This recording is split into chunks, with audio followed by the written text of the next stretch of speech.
Go. Okay. Good afternoon and good evening to all.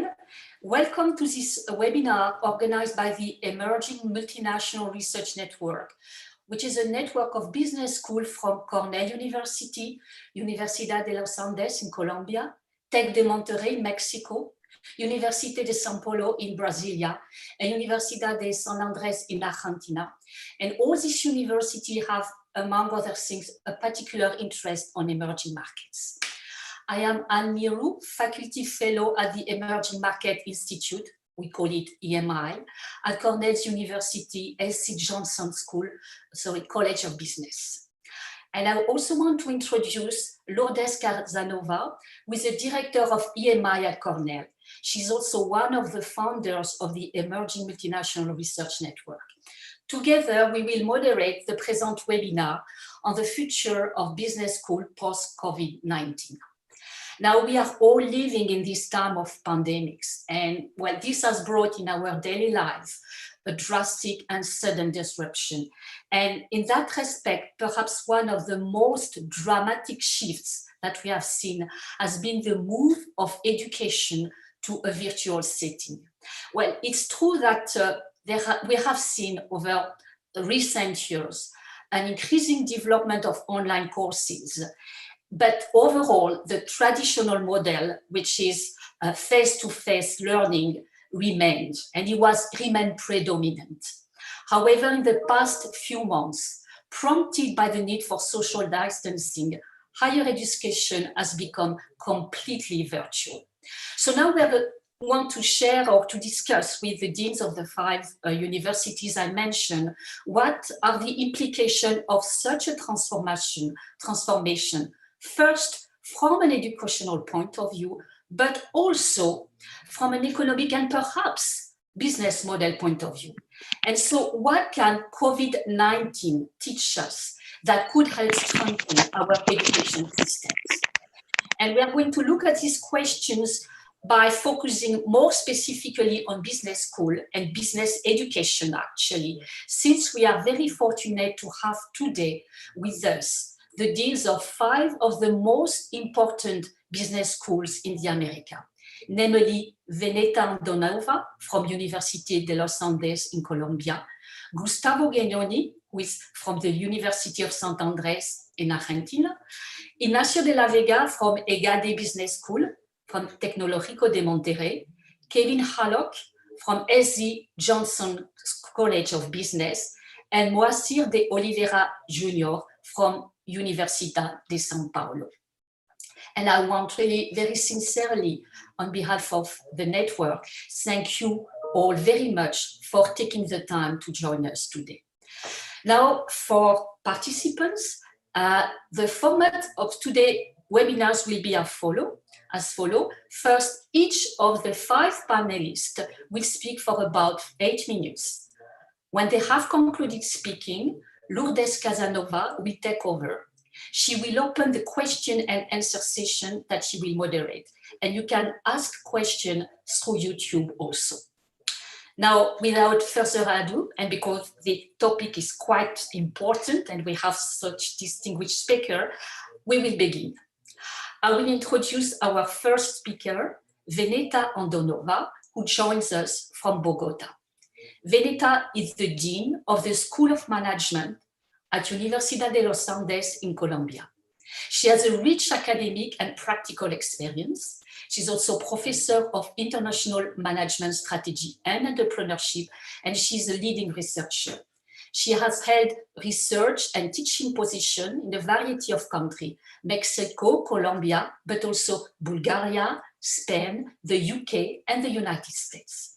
Her latest books include Multilateral Strategies for Internationalization, that was published in 2017, and most recently in 2018, Entrepreneurial Ecosystems in Unexpected Places, examining the success factors of regional entrepreneurships. Veneta, you have the floor. Thank you very much, Anne. I'd like to thank everybody who made this virtual meeting possible. I think this conversation is very much needed, and I have prepared a short presentation. I'm aware that I have 8 minutes, and this is how I planned my very short presentation. I'm sharing my screen, and I would like to start with presenting the theme of this webinar, the future of business schools post-COVID-19. And I would like to start with a detail which might seem to be a minor detail, but I think it's a pretty important one. For our school, we are not a business school, and we don't think of ourselves as a business school only. We see ourselves as a school of management. So I have prepared 2 slides to share with you, and I'm going to answer 2 questions. On my first slide, I will start with the mission of Universidad de los Andes School of Management, and will argue about how I see the mission-related consequences of the current situation for who we are and what we are expected to do. And I have another slide on the immediate operational challenges, and I have 5 kind of broad areas in which I think we need a conversation, and that I would like to offer to my colleagues in this panel. So let me start with the mission of our school, and it is to educate and train leaders through the appropriation and generation of knowledge and for the innovative and sustainable development of organizations.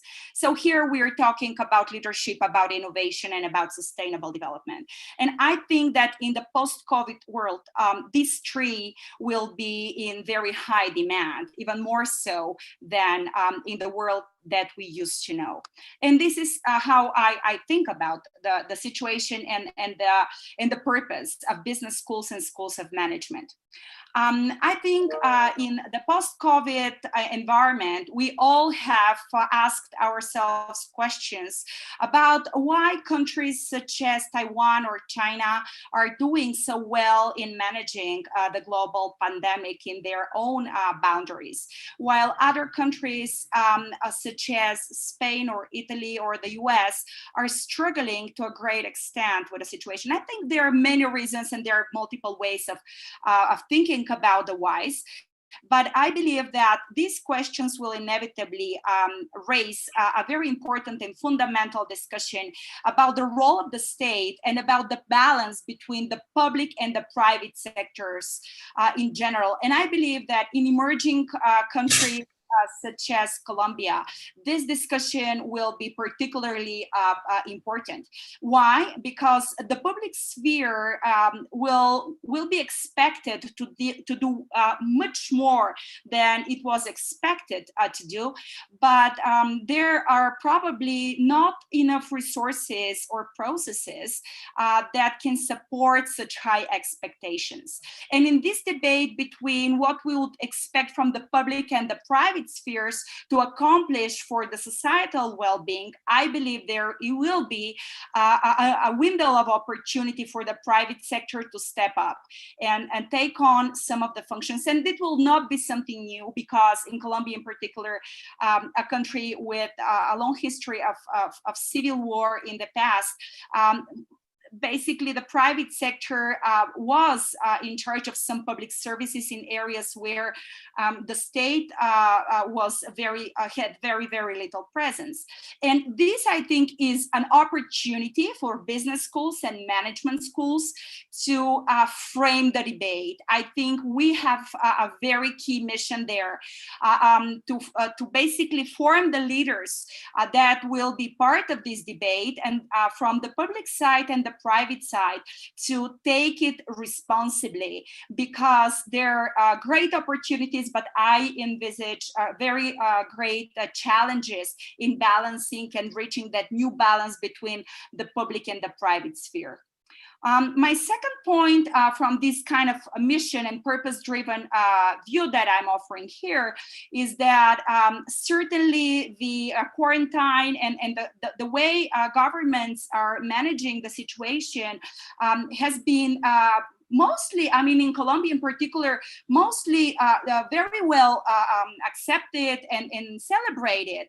But of course, after 2 months, there are voices that are questioning the priorities. And there is an urgent social need to do something about the most vulnerable. And in this urgency to solve the economic aspect of the crisis, I believe we are forgetting some of the important problems that we focused on in the pre-COVID-19 world. And I'd like to remind everybody that in this pre-COVID-19 world, one of the most important challenges on which we were debating were the issues of sustainability and how we interact with the natural systems. And I believe business schools and schools of management are called to bring back the debate from the urgent to the important and to make this balance work for the overall society. And this will be my second kind of point for discussion here. And my third point is that, well, we say that private and public will have to redefine their roles, but how will this be possible? So I believe business schools and school of management are called to support the answer of the how.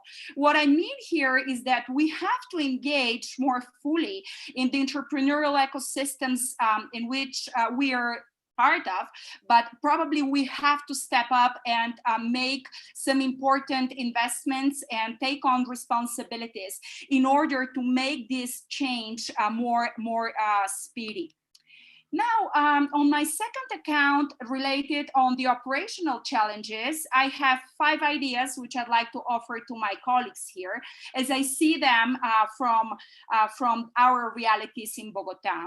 The first real challenge from the operational point of view is the access to campus. Access is understood as a safe place for personal and career growth, and we have taken that space for our students, both in undergrad and graduate programs. And certainly there is a lot of suffering because this safe space has been lost for them. And it has been lost for us as well, because we are at home doing a lot of our professional obligations bundled with our personal commitments. We also believe that the cognitive skills of our students and our faculty in terms of the sustained attention, speed of information processes, and so forth, we were not trained, neither of us was trained for online learning. So we believe there will be some kind of an evolutionary process, not necessarily very fast, that will be taking place, and we have to address this. We also believe that the blended format has came here to stay. And what we believe is that there is a real need to develop a pedagogical philosophy on the faculty side as to how best to bundle the online and offline experience for the best learning outcome. And in this regard, I believe our investment in assurance of learning mechanism is a great asset at the current moment. We also think that we as a school of management or business schools cannot basically ignore the reality in the job market. And we know that it will be probably a very, very hard job market for at least a couple of years.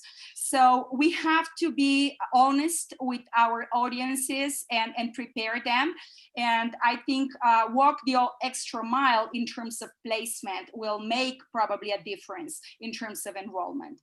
And finally, I believe there is a very important process that has been going on, which is a very negative association with the online experience. For many of our students, this was their first experience with online learning. With the quarantine situation and confinement, where we all feel increasing increasingly negative emotions.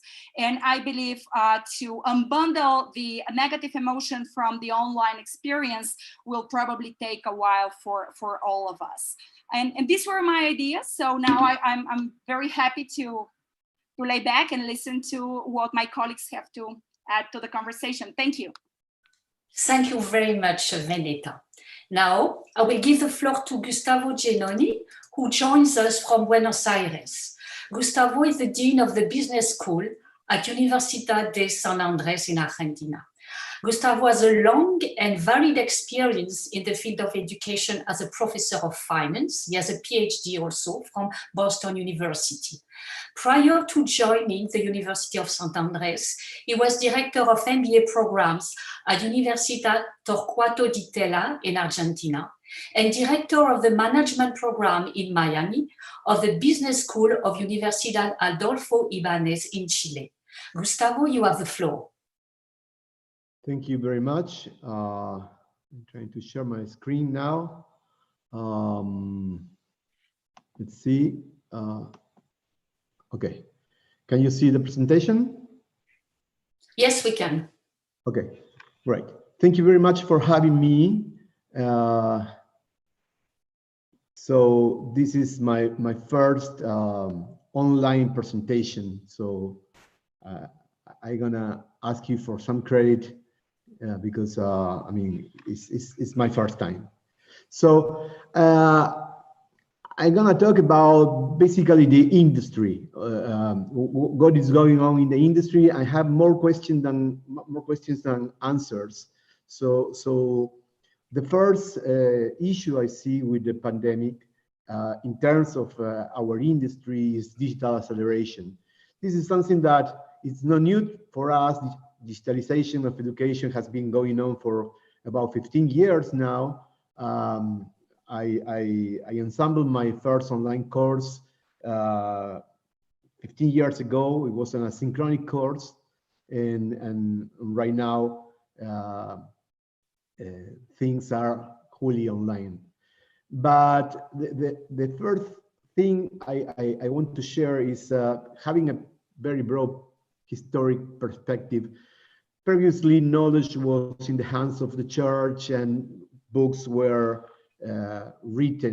handwritten, and the ownership of knowledge was private, and only aristocrats had access to knowledge. Then the printer came, and then knowledge was democratized.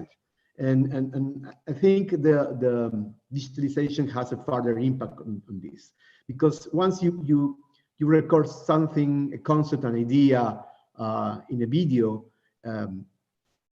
it is there with zero marginal production cost thereafter. I mean, it's all fixed costs. You do it once, and then it's there forever. And if several schools do that, the one that is going to live forever in the networks is going to be the best one. So what's the case of writing, again, the best Harvard case or the best video on some topic? There is no point. And since the marginal production cost is zero, the one that has the best video will likely sell it for a few dollars. That's something that we are already seeing right now. Pandemic has already started to give incentives to the schools to advertise offering for free things that they already developed with zero and have now zero marginal production cost. So we have edX from MIT, Coursera, Johns Hopkins University over there. So there are many courses online. So basically, what I find is that knowledge content knowledge in video capsules tends to zero value, zero price, not value, price. So does it make sense for our schools to keep producing our own contents? Economist scales will say that it doesn't make any sense. So knowledge if knowledge production is almost for free, what's the role for us? And I would say that facilitate is still a very important function that we have to address. Then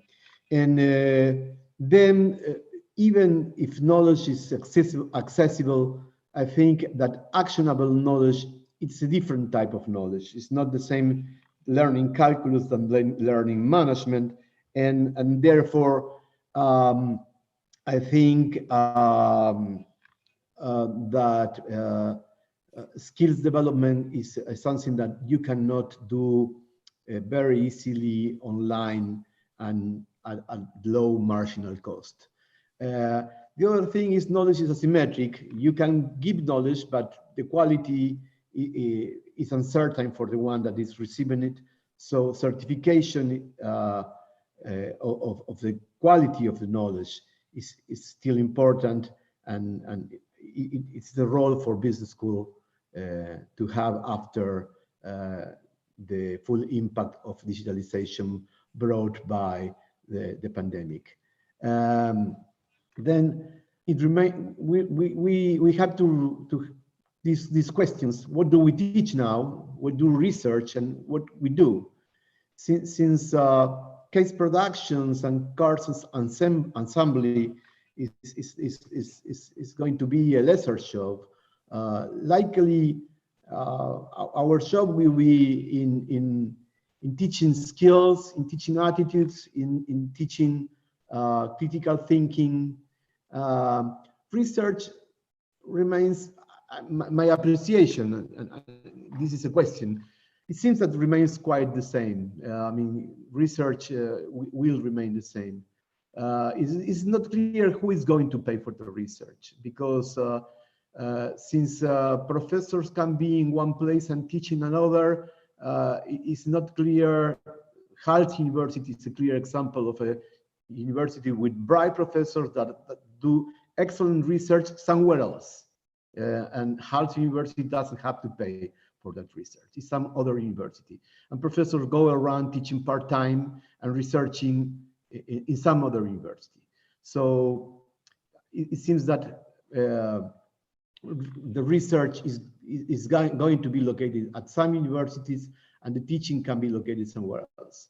And then it remains the question of what else we do. And since there is a long depth of business schools of having more relevance and more impact, perhaps it's time for us to start to think executive education in terms of interventions. More likely start to compete from the business school with the consulting business, likely. Who do we teach? We are used to teach to managers that work for stockholders. This social crisis, I think, makes evident that private versus public sector, the divisions, as Veneta said before, are going to get blurry. And we have to start to think more in terms of stakeholders and teach our students to position themselves in the stakeholder place. So not only as mere agents of stockholders. Likely that's also will force us to think in reaching higher spectrum of students. How do we teach when, okay, there are going to be different models? Likely there are those that are going to produce the knowledge, and then there are others that are going to use it. Part of the teaching is going to be asynchronic, and part of the teaching is going to be synchronic. I think blending is here to stay. I was against online teaching. I thought always that presential teaching had a lot of value and still has it, but I discovered by force that there is no point in keeping lecturing. Lecturing, the long-standing monologue, can be done much better through videos. So blending is likely to be a model that for everybody. The extent of blending, how much synchronic, how much asynchronous is a problem of industrial organization and strategy. Where do we teach? Okay, we are here from all countries around, and it is clear that the extent of the reach of universities is going to go beyond borders, and that brings some regulatory issues. And then why do we teach is something that is all going to be reviewed, since technology is extending the reach of consulting firms and private companies in terms of knowledge. We are going to start to compete with business schools that are not in universities, business schools that are private firms, consulting business, things like Singularity. We are already competing in terms of executive education, but executive education is advancing over degree and undergraduate levels. I don't know if I'm short of time already. I think I'm on time. It's okay? So thank you. Okay, very good. Yes, thank you very much for keeping on time. That's really, really good. And now I will basically give the floor to Ignacio, but a few words about Ignacio, who is now the Dean, Ignacio de la Vega, who is the Dean of EGADE Business School at Tecnológico de Monterrey. And he joins us actually also from Monterrey, Mexico. His career as an educator spanned about 3 decades, both in the public and the private sectors. Prior to joining EGADE, Ignacio had, among other things, served as the learning officer for the global bank BBVA from Spain, and then as CEO of Global Babson at Babson College, where he developed a number of programs and research projects focusing in particular on entrepreneurship. He has worked in Spain, in a number of countries, also in Latin America, and also in the Middle East. I also would like to mention in this particular case today that in February, the Academy of International Business selected Ignacio as the winner of its 2020 International Educator of the Year Award. Ignacio, the floor is yours. Well, thank you very much, Anne. Très jolie. Thank you for the introduction, and pleasure to be here today with such a wonderful group of colleagues. And of course, to talk about education post, pre-COVID, and from our barrier in Mexico at EGADE Business School at Tecnológico de Monterrey, how are we seeing things? What are we doing? And how are we going along and evolving and creating and designing the future for our institution after COVID, or in the midst of COVID, or even pre-COVID. So let me start telling you a few things. Since March 12th, Tec de Monterrey declared to move to what we call flexible digital model. And I was looking at the chat, and some participants mentioned it is not the same to move into an online program than to move into a remote program, which absolutely is right. March 12th, we did declare as Tecnológico de Monterrey moving some 90,000 students to something between a remote and an online program.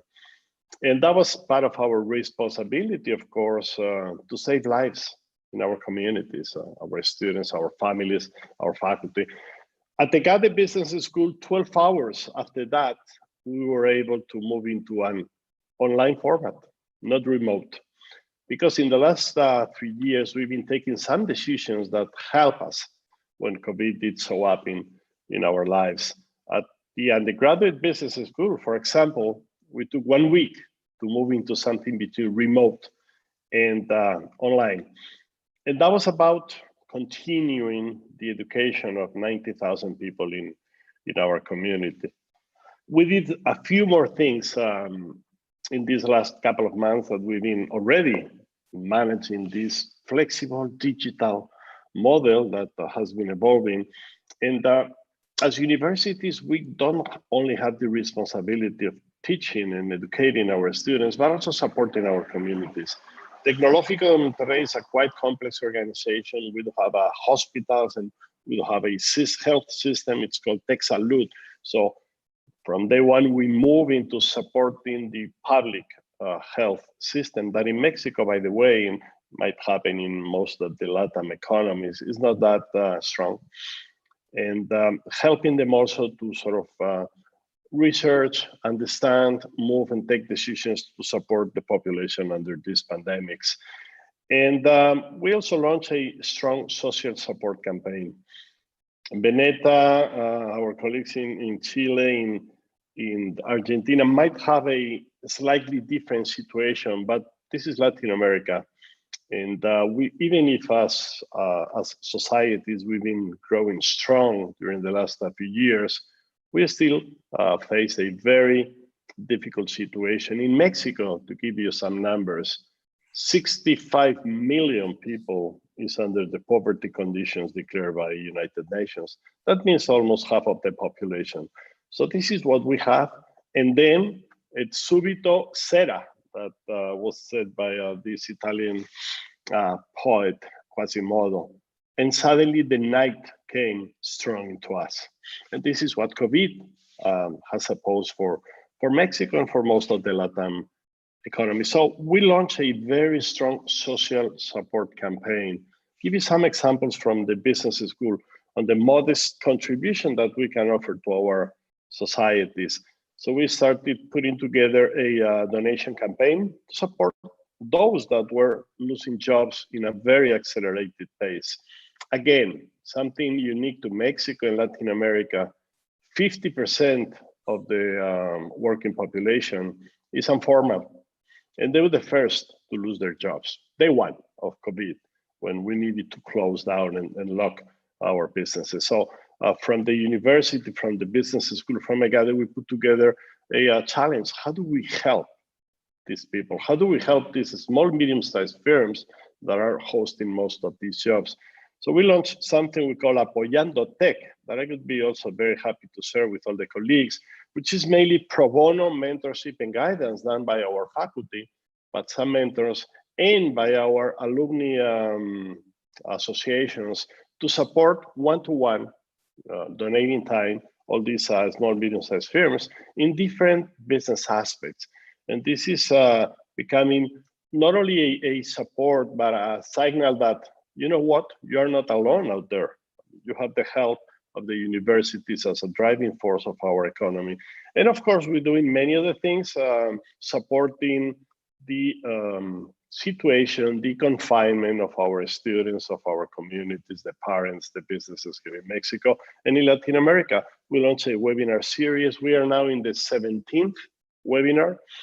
Yesterday, we had a very successful one with something like 85,000 people connected, which is like something we could not imagine as business schools before COVID, right? I mean, there are no auditoriums in the world to host such an amount of people, and offering advice and support and guidance and warmth to all our communities. So this is something very important that I think all of us as universities and business schools are doing now.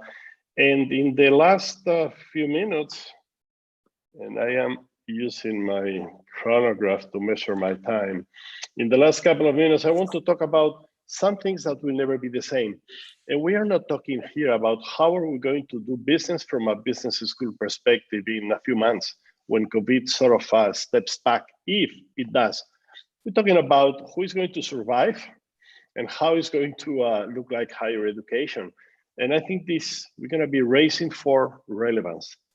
What I see here is that a large percentage of business schools and universities in our world will become irrelevant. Unfortunately, those that are in second and third tiers in the respective regions, unless they do something to prevent it, we need to redefine the role of higher education.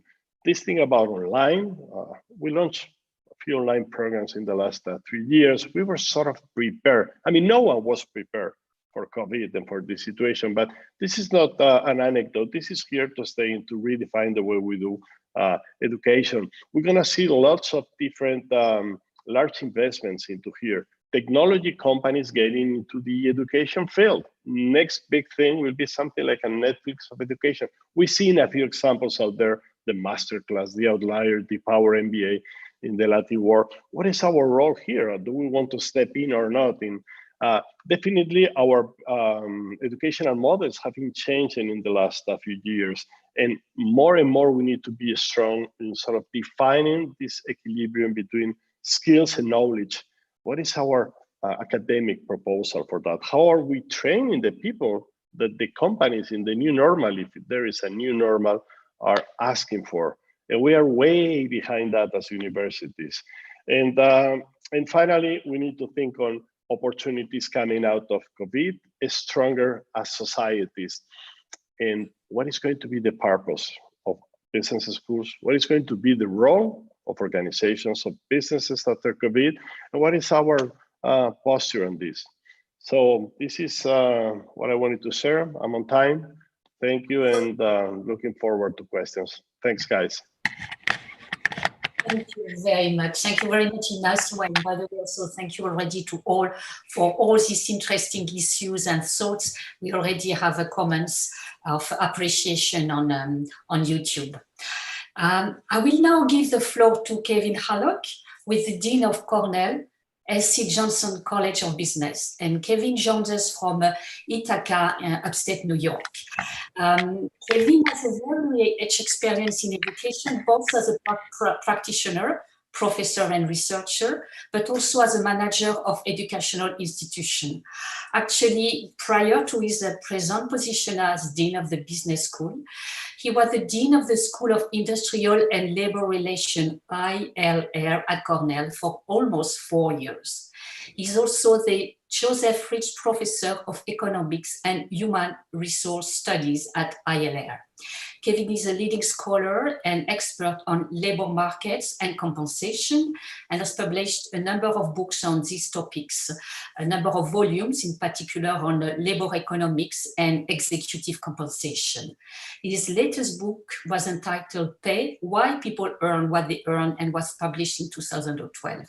And he has also authored many articles that have appeared in the academic journals such as the American Economic Review, the Journal of Corporate Finance, and the Journal of Financial and Quantitative Analysis. Kevin, you have the floor. Thank you, and thanks to all of you who are participating remotely, and to Lourdes and Anne for inviting me to speak and join with my esteemed colleagues. I'm grateful to be here with you. I think one of the silver linings of this horrible pandemic is reaching out to others and participating across borders in this way. First, I hope that you and your families are all safe and doing okay. This crisis has affected so many around the world, and in addition to the human suffering and loss, massive numbers of people have become unemployed, over 30 million in the United States alone in just the last couple of months. As you've heard from my colleagues, business schools are facing an enormous challenge right now. The virus has and will continue to have implications for business education for some time, I believe. But we will get through this, and I will argue that if we're willing to innovate, we'll possibly, I actually think we'll surely emerge as stronger business schools on the other side of the pandemic. The challenge is trying to put out the local fires that are in front of us right now and maintain enough time to look forward into the future to progress and strengthen ourselves. For the next couple of minutes, I want to talk about how the pandemic has affected us at Cornell and how we've responded to it. As Anne mentioned, I'm the Dean of the Cornell S.C. Johnson College of Business. That contains 3 separate business schools: the Johnson Graduate School of Management, the School of Hotel Administration, and the Dyson School of Applied Economics and Management. Anchored in people-centered leadership, our students, faculty, and alumni have always made significant impacts on business, hospitality, higher education, and society. And we're particularly seeing this now during the crisis. I've had the great fortune to work at this university for 15 years, only as dean in the last year of this college and dean of another college for 4 years, but I've never been so proud to be a member of this community as I am right now. We've responded, I think, with grit, grace, and generosity. On April 6th, after a 2-week hiatus, pause in instruction, we began remote teaching. And I fully agree that remote teaching and online teaching are different. In many ways, though, many of our faculty and staff were familiar with bits of remote and online teaching in advance of this due to the work of many of my predecessors. And I think that really has set us up quite well. We have an amazing information technology staff and support staff, and our faculty move to online went remarkably well. It was a very thoughtful and structured transition, and we received a lot of good feedback. It's also helped that our faculty were really prepared, and we had leaders who have a lot of experience who are helping others. In addition to quickly moving our instruction to remote teaching, our faculty have been generously sharing their expertise in industry and with the public. Dozens of our faculty across all 3 schools have been in high demand in the news media, in public policy arenas since March, sharing their insights on the pandemic, and have participated in webinars reaching hundreds of thousands of people around the world. Our students, I'm very proud of, also are creating impressive ways to make a difference and have an impact on society, mobilizing 3D printers to make personal protective equipment, encouraging their classmates to raise funds for frontline health workers, to volunteering to address food insecurity in their hometowns and elsewhere, and to support one another while maintaining physical distance between them. Likewise, our staff have been working and juggling, working from home, caring for others, arranging virtual community meetings with themselves, and taking care of their loved ones in their homes. As our head of Vice President for Human Resources at Cornell says, remote work is not the same as working from home during a crisis. And so this quick switch for workers all around the globe to working from home, for those who have the luxury of being able to do so, has not come without its own challenges, and ones that I think we in business schools can help think about going forward.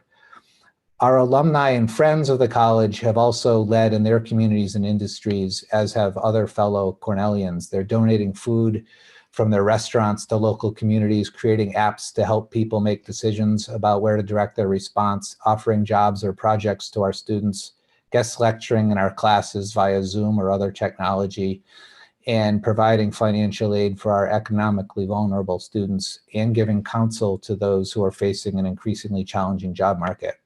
So needless to say, I'm very proud to be part of this college and this remarkable institution.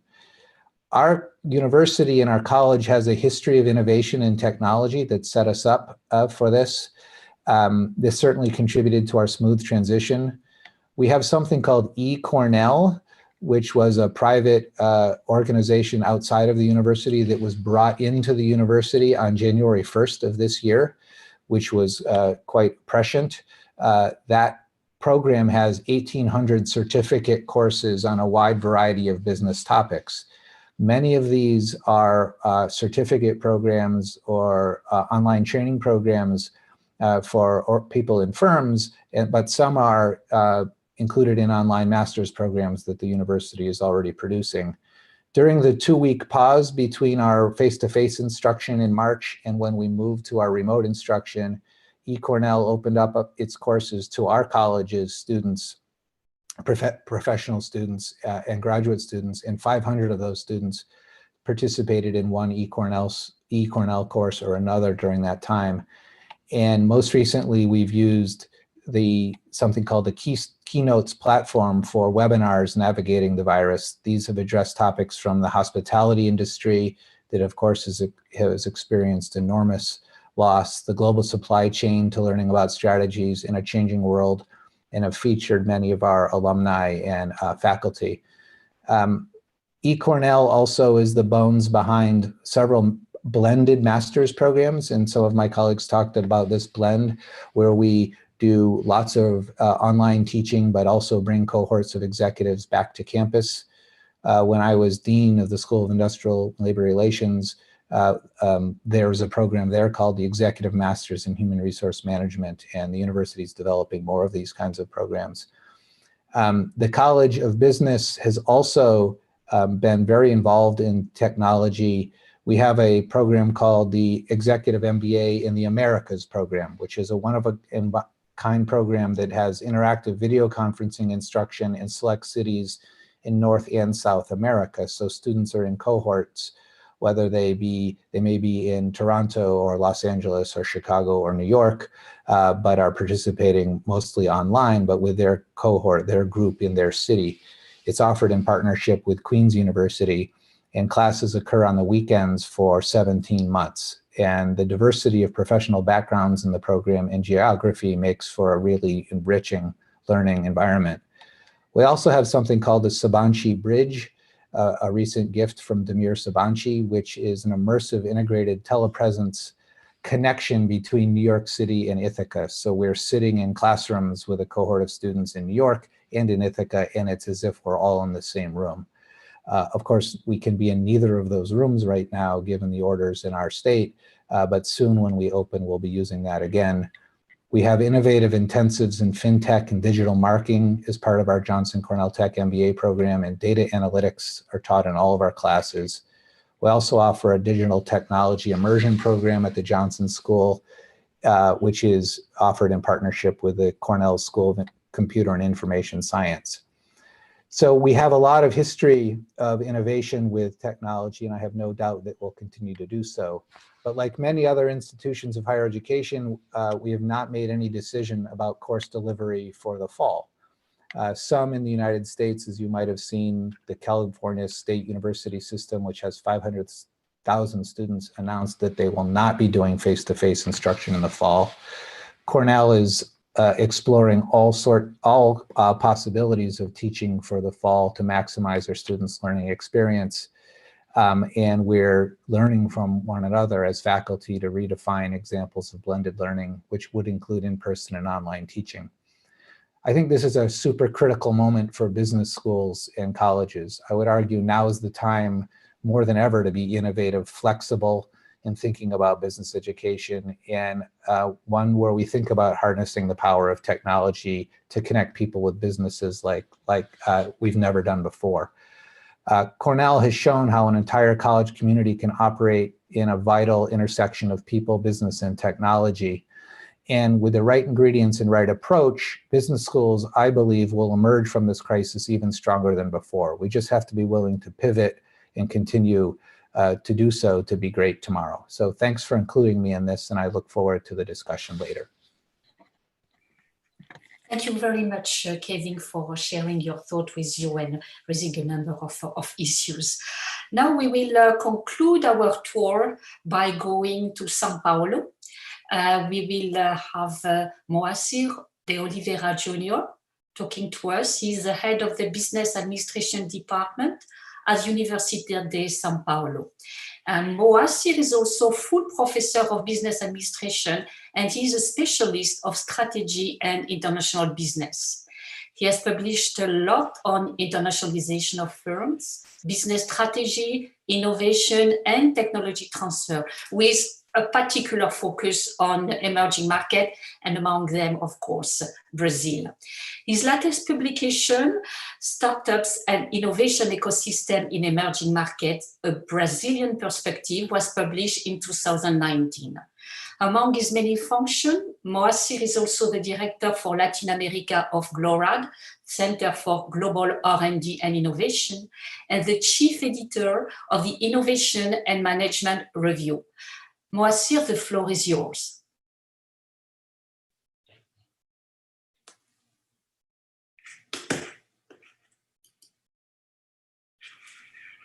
We need your mic.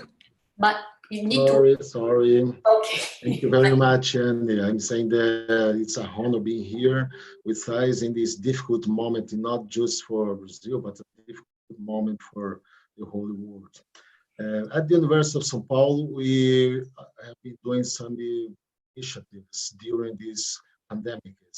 For example, we decided to go ahead with the courses through online tools, and we are doing that at all the levels, undergrad, executive, MBAs, and master and PhD degrees as well. Additionally, we created a COVID bulletin on business, and we are launching that in a weekly perspective. And we have partnerships with Fudan University from Beijing that is giving us some nice insights on the Chinese experience, Victoria University from New Zealand, and some other European and American universities as well. So it's a bulletin that is being useful for policymakers. Additionally, we also work on supporting government and companies to go through this situation. I myself am involved in 2 projects with the state of São Paulo government. But our presentation, our discussion today is about the post-COVID. So I want to share with you some, I prepared just one slide in order to organize my ideas. And I think that we are facing times of uncertainty at this moment. It's not clear for anyone when we're going to find a vaccine, when the pandemic is going to be over. And even the business perspective, the economic recovery is not that clear. Some people say they were going to have a quick recovery in a V shape. Some think they are going to have a uncertainty recovery in an L shape and this kind of stuff. But as Andrés said before, I'm a professor of strategy, innovation, international business. And I have my bias when I think about the drivers for research, teaching, and university industry partnership post-COVID-19. So my understanding is that we're going to face a time of deglobalization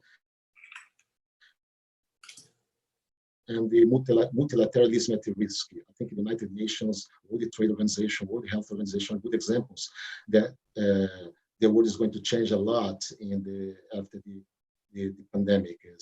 I think that the trade war that we started before the pandemic is going to be even worse after that. Trade war, United States, China, with a big consequence for not just for China, there is the main target of the globalization, but also for the emerging markets. I'm not sure if it's going to be good for everyone, bad for everyone, but I'm absolutely sure that globalization is very good for emerging markets, and how this situation is going to change. And the other aspect that is going to be important, in my opinion, for research and teaching in this industry relationship is the so-called, somebody calling contactless economy. As far as we don't know how long we are going to live with the coronavirus, I think we're going to have an increase on online education.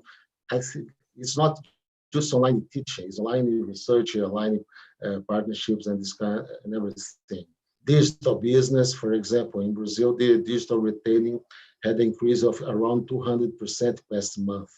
Telemedicine, new formats for restaurants and services, music lives are booming in Brazil, and the people are earning a lot of money in this way as well. Another issue that is quite important, in my opinion, it's already important, but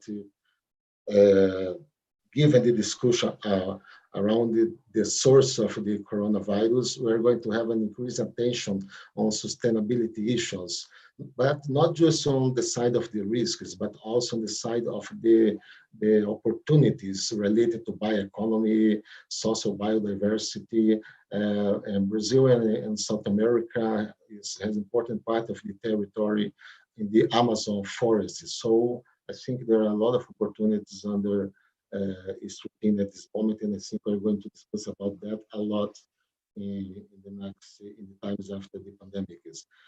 And at the end, perhaps it's not good saying this way, but after every crisis, we see the winners. If we remember the 2008, 2009 economic crisis, it was a time that were created the firms or startups like Waze, Airbnb, WhatsApp, Dropbox, Pinterest, and many others unicorns. So I think this is a good time to try to understand what will be the winners of the pandemic. So I'm calling the winners the startups and the corporations with the right technologies and competence to deal with the contactless economy, with the sustainability issues, to be in the right place in this under the situation of the globalization. The globalization is going to have to imply a lot of changes in the organization of the global value chains as well. I think the countries are intended to reduce the risk of depending large portions of China or India, or sometimes often depending on Brazil, for example, in the food industry and this kind of stuff. So I think we are going to learn a lot about the competence and technologies that will be critical in the future with these pandemic winners, like I'm calling them. I want to to finish my presentation talking about the role of state. We at the University of São Paulo, we are a state-owned university. But despite of that, we are doing well. We can say that we are top ranked at all levels, undergrad, master degrees, PhD degrees, etc. But there is a lot of discussion about the role of state after that. It's not clear if we're going to have a reinforcement of the role of the state, or if the state, as we discussed nowadays, is under risk as well. And that's it. This is my contribution for the debate. Thank you. Thank you very much, Moacir. I think there is already quite a lot of questions, so I'm going to pass it on to Lourdes, who is going to end under the Q&A session. Thank you very much. Very interesting for all of us. Definitely, we are in the business schools. We are in the business of business education. I've been thinking, so how far and how close we are on this one. For instance, when you were saying, Ignacio, about this wonderful initiative of the business school of the tech supporting small and medium-sized companies, I just got a call from a group of Cornell tech students at Cornell who are doing exactly the same. So I think this pandemic has been very difficult, but at the same time, I think has brought in many occasions wonderful initiatives, somehow also the best of us. So all of us trying to help, trying to make possible that to go through this one and to emerge as a stronger and prepared for this new situation. Also, when Gustavo was saying that basically knowledge is a commodity. We as faculty are so used to, we have the last word, we are the owners of the knowledge of this particular field, and more we find ourselves in classrooms where students know more than us, and how do we manage to make the class like an excellent learning opportunity for all. We have many questions, and some of the questions have to do with, so thank you all for the very interesting debates that are going on online. Thank you, Jennifer, that you are bringing the debate at YouTube here in the Zoom chat. And also I wanted to acknowledge the presence of Xavier Mendoza, former Dean of EGADE, one of the best business schools in Spain and in Europe, and with a very important world programs. And I would have liked to have you, I don't know if maybe it's possible to bring this experience. I know that for security reasons, the YouTube link and the Zoom link are different, but I was wondering if we could bring him live so that he also shares the experience of European-based business schools. How is the situation over there? That would be very interesting. So there are many questions related to, in this new world that we will be living, which type of skills will faculty need, and also which type of educational experience, and what do we need to teach, how content needs to change. Moacir pointed out to the fact that For instance, now we are going to experience deglobalization. So even the content that we teach in business schools will need to change. So content-wise, so the content and the how is it going to change? So skills and also how the transformation is going to take place in the short term and in the long term. In relation to that, very also a number of questions related to the fact, what is going to be the purpose of business schools? So who wants to start?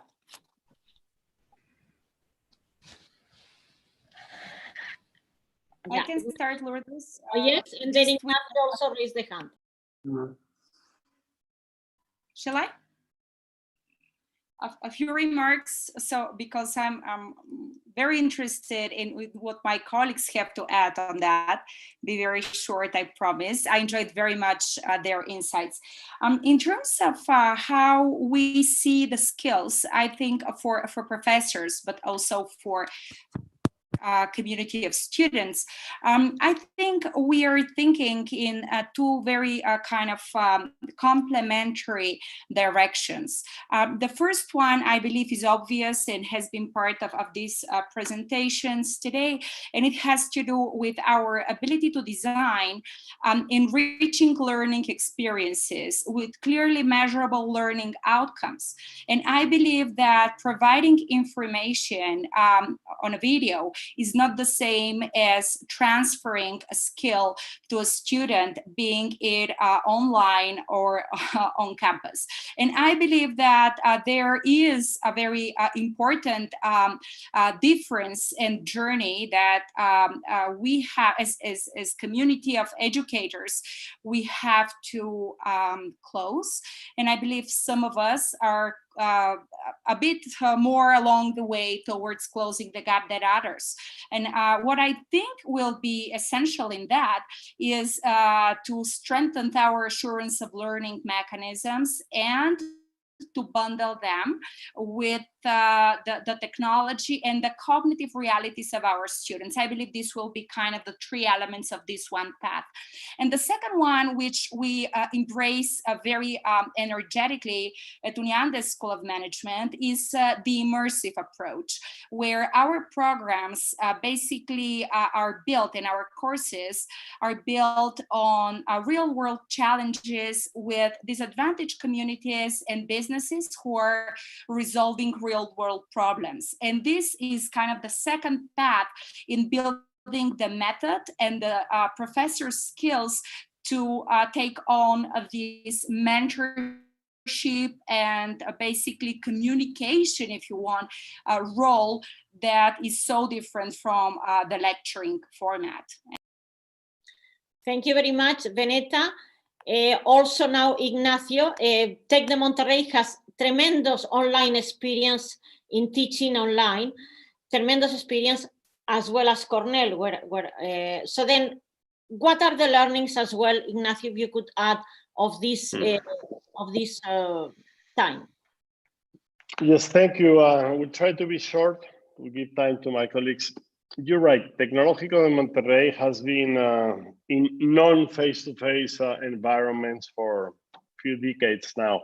Started with satellite teaching many years ago and trying to get into all remote places in Mexico as part of our social responsibility. Move online some 25 years ago. Actually, when I was Chief Learning Officer at BBVA, the global bank, Tec Monterrey was my supplier for online learning, and got a great deal of learning from them. So yeah, very many years into this business myself. I did my first online program in the year 2000 at IE Business School. We launched a Global Executive MBA. So, I mean, the experience is there, the expertise is there. In Latin America, this has been seen as a, let's say, second quality type of product. And things are changing so quickly that today, this is probably part of the future that we envision as business schools. And those that are ready moved quickly from this face-to-face into the online model, which again is completely different than remote. I think that more than 60 or 70% of what we do in the next 5 years will be either hybrid or online. And those that are prepared will have an opportunity to jump into there. And finally, talking about skills, you mentioned, how do we sort of envision this equilibrium, this balance between a skill-based and knowledge-based training at business schools? We've been moving into that direction in the last 10 years, very, I think, decisively.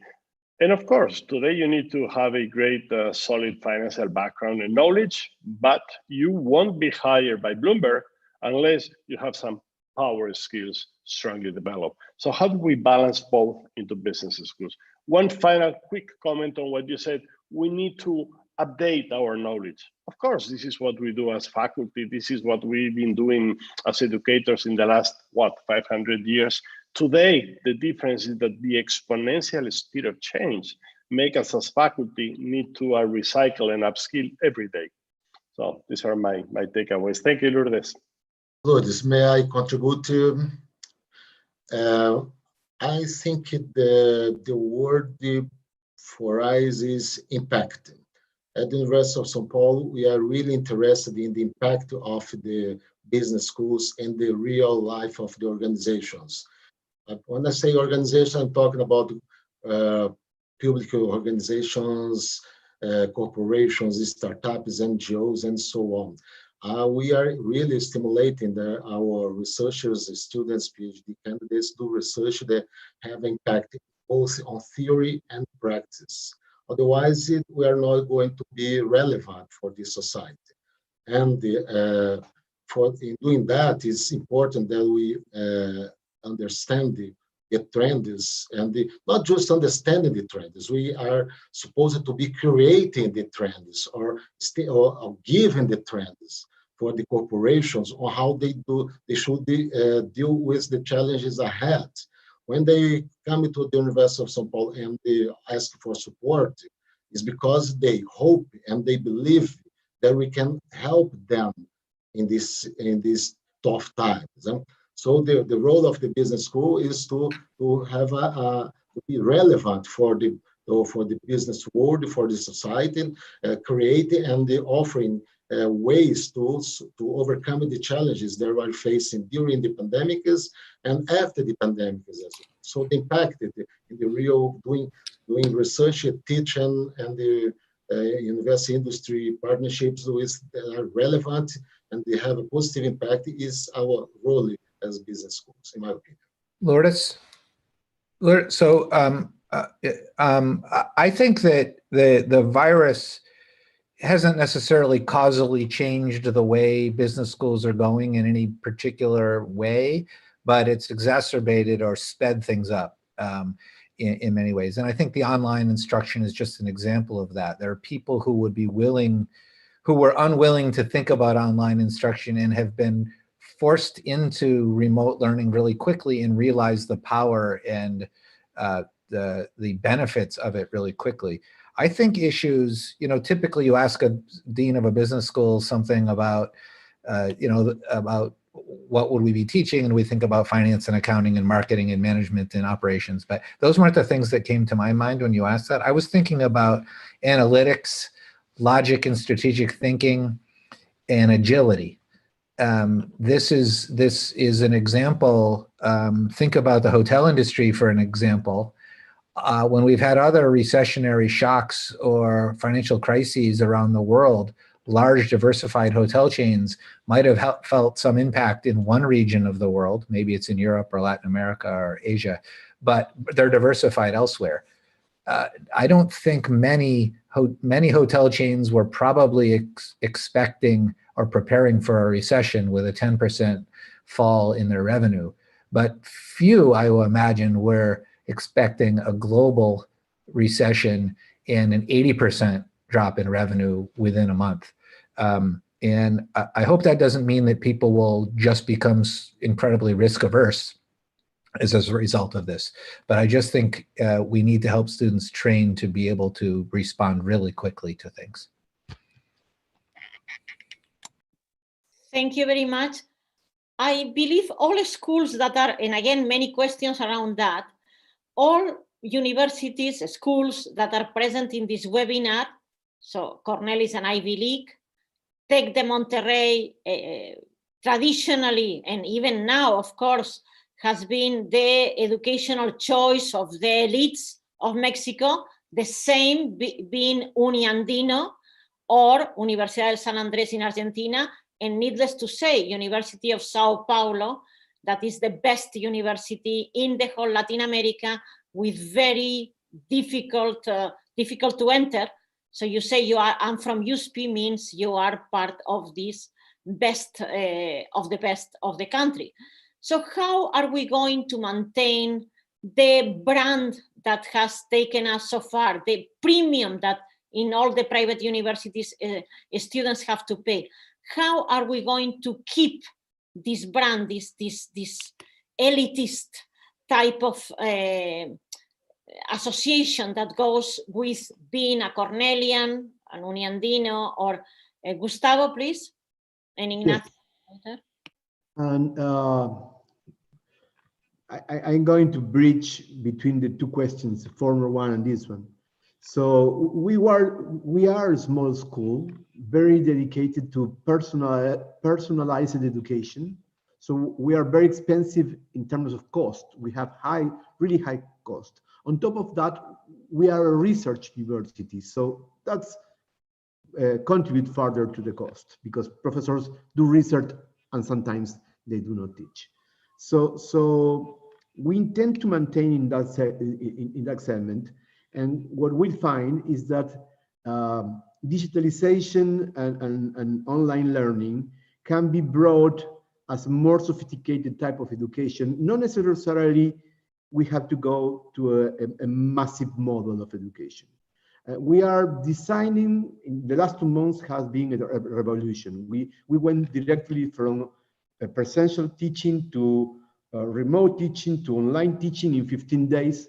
And we have now professors developing materials, developing new courses, recording capsules, video capsules online. So we are doing the transition, and our courses are much more sophisticated. We are moving out from the typical classroom, all the conferences and the lecturing, and that leaves us more time to personalize further the education. So we are not going to go for the massive model, the MOOC course. We are going to use the digital components of the online teaching to gain time in class time and personal one-to-one time with the students to further personalize the teaching. Also, we are starting to develop new platforms to develop skills. We find that leadership skills person to person are different than leadership skills online. So there have been people researching on that for 20 years, and there have been very little transmission from the theory to the practice. And we just hired a bunch of researchers, professors in neuroscience. They are helping us to build a collaborative learning platform for our students to play games and run simulations to develop these interpersonal skills at digital level, which has some difference with the personal level, because interfaces do matter in the relation with the persons. There are things that you can do face-to-face that you cannot do online. And you have to learn the impact of your actions in the online system. So we are using this to keep being a leadership school, a high-end, pricey, costly school.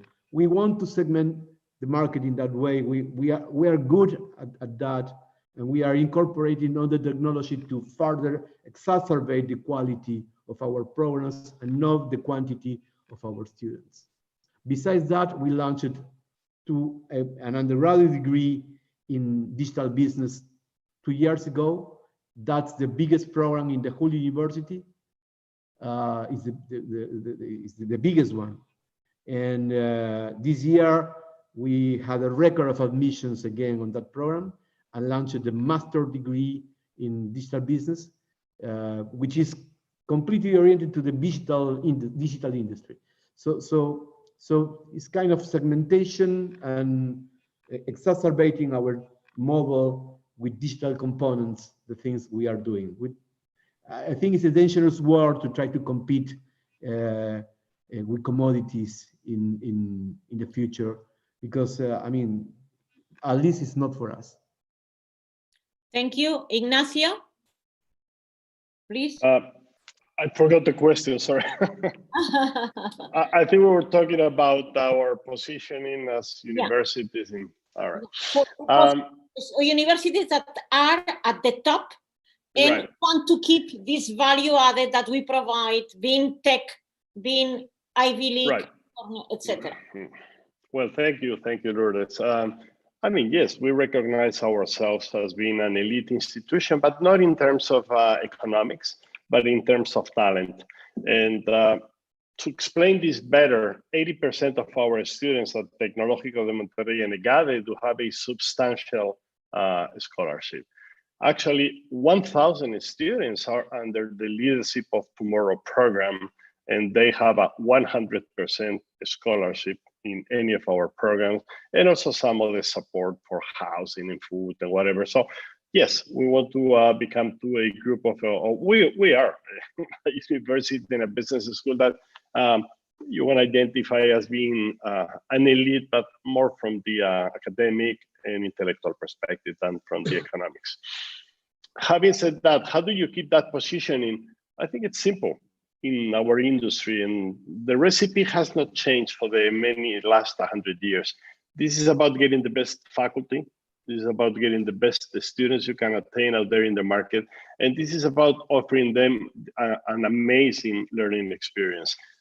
The last part is the one that we've been working and needs much more changing today. How do we offer that today to our students? In exponential changing environments, not only because of COVID, we were changing much before. The future started, 15 years ago for our industry? So how do we get into much more impactful, value money or value for the money that our students do invest? How do we get into this equilibrium or balance between power skills and knowledge? How do we position them in networking that will be valid through life? How do we offer an amazing life-changing experience? And how do we put purpose on what we do? And sorry, guys, we've been kidnapping education for 50 years, and we've been following these Milton Friedman and Chicago boys ideas, and probably right some 20 years ago. The only social responsibility of businesses is to make as much more money as they can. We were wrong, sorry about it. So how do we give back to society what we took away from them? This is what we are into today. Lourdes, may I contribute a little bit? I do agree with Ignacio. I think our competition is for the brains. We need to attract and retain the best talents, the best brains in the universities if you want to make the difference as a business school for society and for the government and the startups and corporations. For example, if you have the best brains and you train them with the best skills, they are going to learn to think out of the box, and doing that, creating value for society. I'll give a very simple example. I learned a lot on the past global crisis of 2008 and 2009. But what I learned really is that it was not a global crisis. It was a crisis of the developed markets, mainly United States, Europe, and Japan. Brazil, for example, had amazing economic growth at that time. And the multinational corporations located in Brazil had the best results in the world, and local corporations focused in the Brazilian market had amazing results. It was not just a coincidence that in 2010, the Brazilian GDP growth was 7.5%. It was the largest GDP in Brazil in the century. It was just after the so-called global economic crisis. And how do you do value? Showing the people there is not a global economic crisis. It's a crisis of a part of the world, and a lot of opportunities in other part of the world, and helping the organizations to protect their business in the part under risk, and surfing the wave of opportunities and in the part of the world that offer a lot of good situations for doing business. So I think that our main challenge at the business schools is attract and maintain the best brains, the best talents, students and professors. Okay, thank you very much. Can I? Please go ahead. Okay, so I when you use the word elite, I feel lucky to work at a university that is considered elite. Cornell, we try to say that the university is elite but not elitist, and it was founded on the founding motto of the university was that the founder wanted to found an institution where any person can find instruction in any study. The first part is wonderful, right? Any person, a wonderful founding principle. Any study is very expensive, though. And I'm worried, I'm not worried about Cornell, but I think that this global pandemic will cause many businesses to fail and will cause many colleges and universities to fail. There are something like 3,000 colleges and universities in the United States, and some will fail as a result of this. And institutions like ours will not, and we may in fact thrive. I think that I totally agree with what my colleagues have just said, that we need to hire the best staff and faculty possible, and then get out of their way and let them do what they do well. I also would say that we have a responsibility to be obsessed with the student, the staff, and the faculty well-being, and have them have the best experience and well-being possible. And then as leaders, we have to have an extraordinary focus on the resources. And that's consistent with, it's our problem to worry about the resources and let the faculty and staff and students do what they do. And I think that's what we can all do to have the best impact on business and on society. So we have, I guess I will have to wrap up my own thoughts on that. Okay, I see a lot of relation to what my own thoughts on the matter is with what my colleagues shared with you. I will add just one element, which I believe would be something different that I'd like to contribute to this discussion. Of course, we know we monitor the brand of our school in Colombia and in the region, and we are well aware of its strength. And of course, we are monitoring all the rankings that come and go of different programs and so forth, and we measure, and we are very proud of all these efforts, right? And the outcomes. Now, what I believe the university is about, it's about the contract it has with its community, its network. And I think this is a unique asset that we have to leverage in a different way from the one that we have been using it for. And I think for the future, this social capital and the commitment of our network will be more important than it is currently, or it has been in the past. And I think it is a trust-based relationship. In Latin America in general, I think many of the failures come because there are not trust-based relationships. And there is a lot of social mobility because these trust-based relationships do not have an opportunity to flourish away from, certain social clubs or schools and so forth. And I think Universidad de los Andes, which has made an important investment in diversity, in the last semester, more than 60% of our undergrad had some form of financial support, is basically building this social capital and trust. And I believe everyone would like to be part of a community that has a purpose and that brings some meaning to his life. And I believe this is our objective, to keep it that way and to show we can make a difference in the life of many people and correct some of the injustices that historically have been in this part of the world. I think this ambition is something that will make our schools thrive in the future and not commoditize. Okay, thank you very much. All, we are reaching the end of the time, and because almost 2:30 in New York. Very interesting closing comments. Our commitment to societies, not only to our students, but to societies in general, both regarding content that we have to review, we'll have to review the content, also how, and so many of the questions were on this, so that we can, through webinars, through online education, reach a very wide population, as Tec de Monterrey has done it for 25 years, and we, all of us, are doing it more and more. So I'll pass now the word to Fernanda, who will announce next webinar. Fernanda? Fernanda, you are in mute.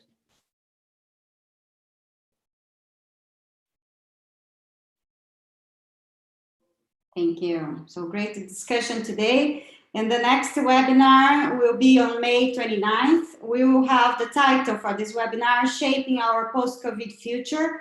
And our important guest will be Sumitra Dutta, who is a global authority on innovation. And he's a professor of management and former founding dean of the SC Johnson College at Cornell University, and also co-editor and author of the Global Innovation Index. And myself and Moacir Miranda, we are working in 2 invitations here in Brazil of Patricia Elling. She's the State Secretary of Science and Technology in the state of São Paulo. And also Gianna Sagazio, who is the Director of Innovation at the National Confederation of Industry.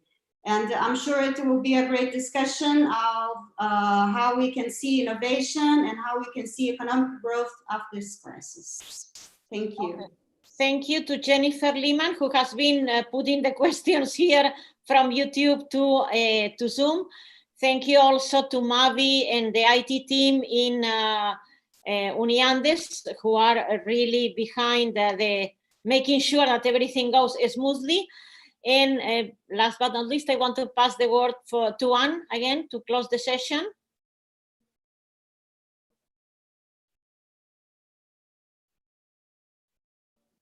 Unmute? Okay, he was not unmuting. Thank you very much, Lourdes, and thank you so much to all of you deans of universities and business school. It has been a very, very interesting session. We have had a lot of questions. We have not been able perhaps to answer all of them, but the session is available on YouTube. The discussion has touched a number of very important issues, education, but also society. What is the contribution of business school to society, and to the extent what is the commitment of business school to society, and what can business school do so that the people that we are preparing are better equipped to handle the kind of situation we are facing right now.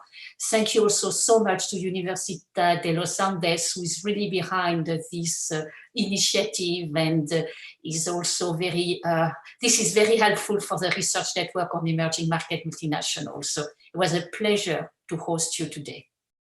Okay, and then I just read one of the comments that is a Cornell student, but I think is for all the deans and for all the educational community. And Tyler Botson says, I admire the hard decisions that the schools, the faculty, the administration had to make in such a fast-paced and in an unprecedented event, a historical case study unfolding before our eyes. And that's the reality. We all had to adjust, and we all had to make, and the students as well, and had to make the best out of it. And industry education that we used to say has not been disrupted by technology, was disrupted by technology and a virus in a tremendous way. He's an undergraduate student. Thank you, Tyler. I hope you and your family are well. Thank you very much. Okay. Lourdes, may I say something? In Colombia is the Teachers' Day. I would like to congratulate all the teachers, all the professors, on behalf of the deans, if they let me, of course, for the great effort that they are putting, and hopefully we are going to reinvent ourselves in the industry in a very positive way to make the difference we would like to be in the world. Thank you. Thank you. Thank you, all the deans from Mexico, Argentina, Brazil, Colombia. Obrigado. Muchas gracias. Bye, guys. Gracias a todos, excelente. Muchas gracias. Muchas gracias. Gracias a ustedes, de verdad.